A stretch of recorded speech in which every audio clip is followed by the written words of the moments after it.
Assalamualaikum warahmatullahi wabarakatuh. Selamat pagi siswa ibu yang soleh dan solehah. Bagaimana kabar kalian di pagi hari ini? Semua sehat? Alhamdulillah. Alhamdulillah kita hari ini berjumpa kembali di pembelajaran tematik di tema 9, subtema 2, pembelajaran keempat. Simak dengan baik video berikut ini sampai dengan selesai ya. Semoga membawa manfaat untuk kalian semua. Oke, kita masuk ke pokok bahasannya. Ada 3 pokok bahasan yang akan kita pelajari pada hari ini. Yang pertama, mengenai isi iklan media elektronik. Yang kedua, persatuan dan kesatuan di lingkungan rumah. Dan yang ketiga, jenis-jenis usaha ekonomi. Kita mulai dari pokok bahasan yang pertama. Oke, mengenai isi iklan media elektronik. Nah, sebelumnya kita sudah mempelajari tentang iklan media elektronik. Hari ini kita fokus kepada isinya, isi pada iklan tersebut ya. Nah, memahami isi iklan dengan baik itu penting untuk kita agar kita tidak salah paham dalam menerima informasi ya. Baik iklan berupa iklan penawaran, iklan pemberitahuan, atau iklan permintaan dan lain-lain, semua jenis iklan harus bisa kita pahami isinya dengan baik agar kita tidak salah dalam menerima informasinya. Nah, kita juga dapat menjelaskan isi iklan ketika kita sudah bisa memahami informasi yang disampaikan tentang garis besar produk yang ditawarkan. Nah, untuk dapat memahaminya, kita tadi Ibu bilang harus paham garis besarnya yang ditawarkan. Misalnya pada iklan radio, kita harus mendengar iklan dengan seksama agar dapat menjelaskan iklan tersebut. Kita harus dapat memperhatikan detail bagian-bagian penekanan, suara, intonasi saat iklan disampaikan. Ya, pasti biasanya ada bagian-bagian tertentu yang intonasinya berbeda yang menjadi penekanan pada iklan dalam bentuk atau dalam penyampaian di radio.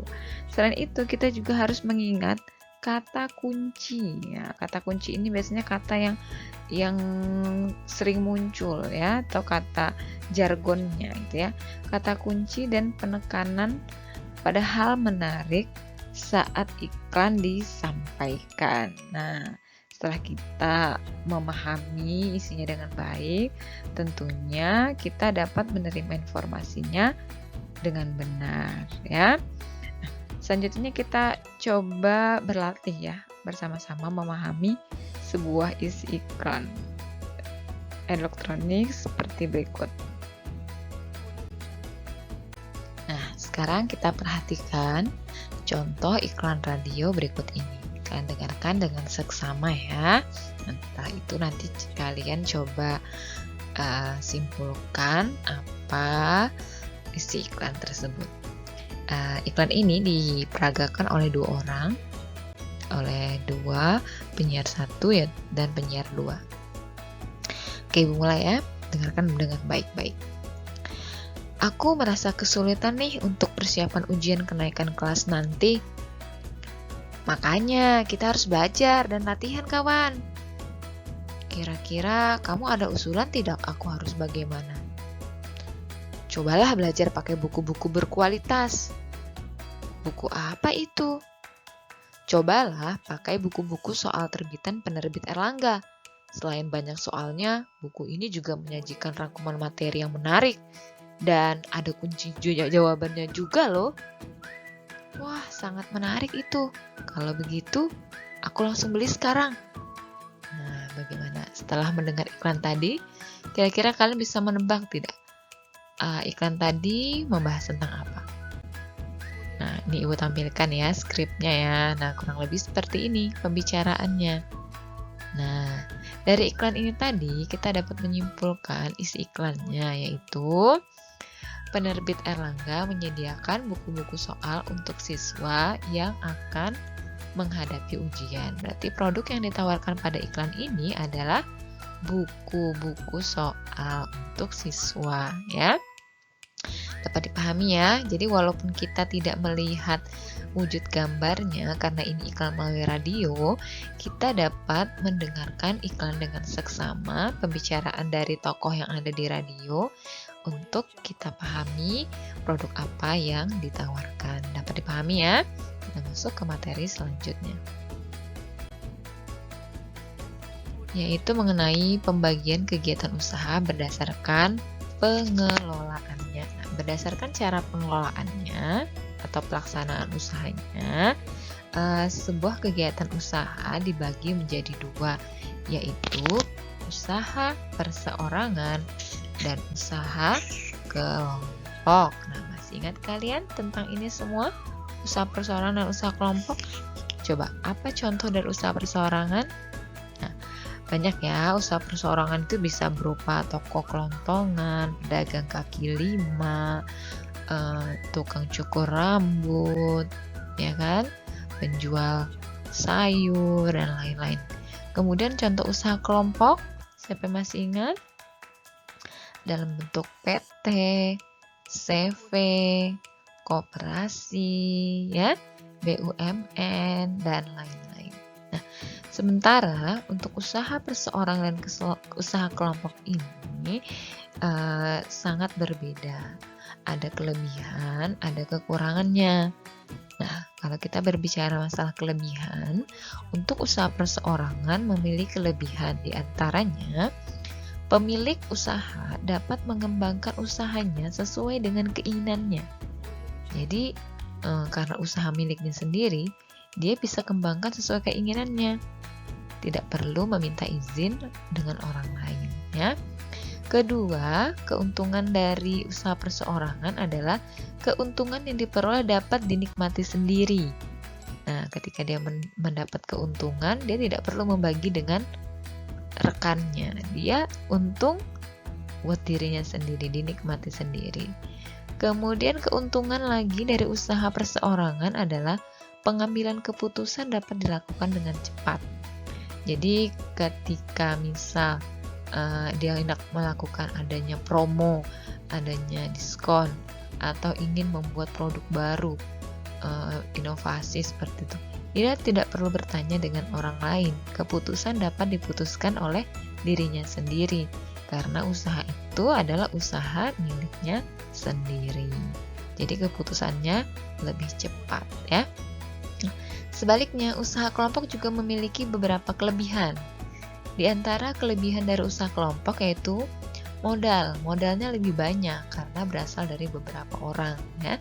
Karena dia usahanya kelompok, usaha yang dimiliki oleh beberapa orang atau usaha yang dimiliki negara, maka modalnya itu lebih banyak, ya, dibandingkan usaha yang dikelola oleh perseorangan, ya. Modalnya lebih besar sehingga biasanya usahanya juga dalam skala yang besar, ya. Usahanya skalanya lebih besar seperti Matahari Department Store itu kan besar, ya, ada di mana-mana. Terus toko buku Gramedia, nah itu juga usaha skala besar karena dia merupakan usaha kelompok, ya. Kemudian kelebihan dari usaha kelompok lainnya itu resiko dan kerugian ditanggung bersama. Jadi jika suatu saat perusahaan mengalami kerugian atau kebangkrutan, itu ditanggung bersama-sama, ya. Kemudian kelebihan lain dari usaha kelompok yaitu ide dan kemampuan usaha lebih banyak karena dikelola oleh beberapa orang sehingga ide juga muncul dari beberapa orang. Nah, selain kelebihan ada juga yang menjadi kekurangan dari tiap-tiap usaha, baik usaha perseorangan maupun usaha kelompok. Nah, berikut ini merupakan contoh kekurangan dari usaha perseorangan. Yang pertama, dari usaha perseorangan, modal dan kemampuan terbatas. Jadi, berbanding terbalik dengan usaha kelompok tadi, usaha perseorangan ini modalnya lebih kecil karena hanya dikelola oleh perseorangan, hanya satu orang, ya, modalnya terbatas. Kemudian, kekurangan lagi dari usaha perseorangan yaitu kreativitas usaha terbatas. Karena dia hanya sendiri, berpikir untuk inovasi atas pemikiran dirinya sendiri, ya. Kemudian resiko dan kerugian usaha ditanggung sendiri Jadi jika terjadi sesuatu, ada kerugian atau kebangkrutan, dia harus menanggungnya sendiri, ya. Nah, usaha kelompok pun ada kekurangan. Yang pertama, kekurangan dari usaha kelompok adalah pengambilan keputusan harus sesuai dengan kesepakatan bersama. Jadi tidak bisa hanya salah satu pemegang saham atau salah satu pemilik usaha yang memutuskan. Ya, jadi mereka untuk mengambil keputusan itu harus dilakukan dengan kesepakatan dari semua pemegang usaha. Ya, jadi harus keputusan bersama. Dan yang selanjutnya kekurangan dari usaha kelompok adalah keuntungan dibagi dengan pemilik modal lainnya. Jadi kalau ada untung harus dibagi-bagi ya, karena tadi modalnya modal bersama, jadi keuntungannya juga harus dibagi. Kemudian kekurangan yang terakhir dari usaha kelompok yaitu kelangsungan usaha tidak menentu karena rawan perbedaan pendapat antar pemilik modal. Jadi karena dia terdiri dari beberapa orang, bisa saja terjadi perselisihan di antara pemilik modal atau pemegang usaha. Jadi bisa saja terjadi konflik sehingga usahanya tidak dapat bertahan lama. Nah, ini beberapa contoh kelebihan dan kekurangan dari tiap-tiap kegiatan usaha, baik usaha perseorangan maupun usaha kelompok. Dapat dimengerti? Kita masuk ke pokok bahasan yang terakhir. Pokok bahasan yang terakhir membicarakan mengenai persatuan dan kesatuan di lingkungan rumah. Nah, ini tentunya juga sudah kita bahas berkali-kali ya, bahwa perbedaan pendapat tentunya akan selalu ada ya, baik dimanapun kita berada, di lingkungan rumah, di sekolah, di lingkungan masyarakat, pasti kita menemukan adanya perbedaan pendapat. Nah, tidak juga menutup kemungkinan di lingkungan keluarga. Di lingkungan keluarga pun kita bisa ada perbedaan ya di antara ayah, ibu, kemudian kakak dan adik. Contoh perbedaannya misalnya perbedaan pendapat, perbedaan kesukaan, perbedaan sifat, mungkin ada yang pemarah, ada yang egois, ada yang sabar. Kemudian perbedaan kebiasaan misalnya.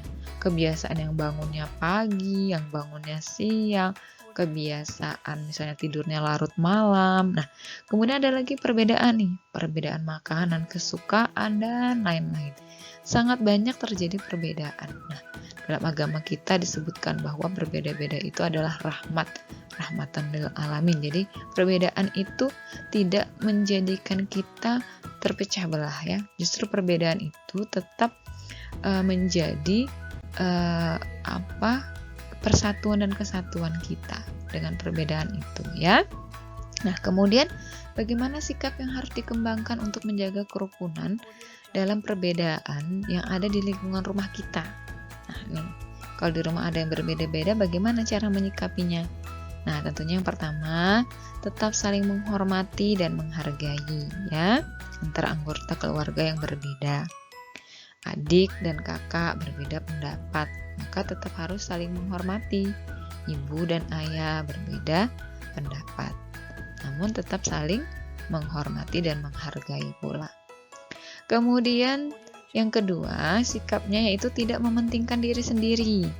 Jadi kalau kita itu ingin selalu terbentuk persatuan dan kesatuan dimanapun berada, kita itu tidak boleh egois atau tidak boleh mementingkan diri sendiri ya. Tidak boleh kalau misalnya adiknya ingin meminjam buku, ya dipinjamkan. Tidak boleh egois. Misalnya adiknya ingin menonton televisi, ya diberi kesempatan. Tidak egois hanya dia saja yang ingin menonton televisi, misalnya seperti itu. Yang ketiga, sikapnya yang harus kita kembangkan yaitu tolong menolong dan saling bekerja sama. Tentunya dari kegiatan kerjasama, dari kegiatan tolong-menolong, itu muncul persatuan dan kesatuan di antara kita satu sama lain ya. Jadi kalau kita sudah terbentuk nih persatuan dan kesatuan di lingkungan rumah, maka kita itu akan dengan mudah juga terbentuk persatuan dan kesatuan di lingkungan masyarakat. Sudah terbiasa ya.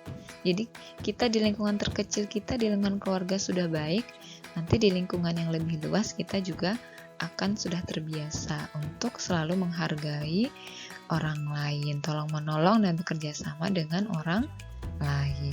Nah, sebaiknya sikap-sikap seperti ini terus dikembangkan ya, persatuan ini bisa melalui berbagai cara, bisa melalui dengan terus melakukan kegiatan berolahraga bersama, beribadah bersama, atau bahkan kegiatan yang paling kecil di lingkungan rumah itu makan bersama. Ya, dibiasakan untuk makan bersama sehingga muncul rasa persatuan dan kesatuan di lingkungan keluarga kita. Oke, dapat dipahami? Selesai materi hari ini, ada latihan soal, ada 3 soal saja. Silahkan dikerjakan, kemudian di-upload di Google Classroom kalian masing-masing. Terima kasih atas perhatian anak-anak semua. Ibu akhiri. Wassalamualaikum warahmatullahi wabarakatuh.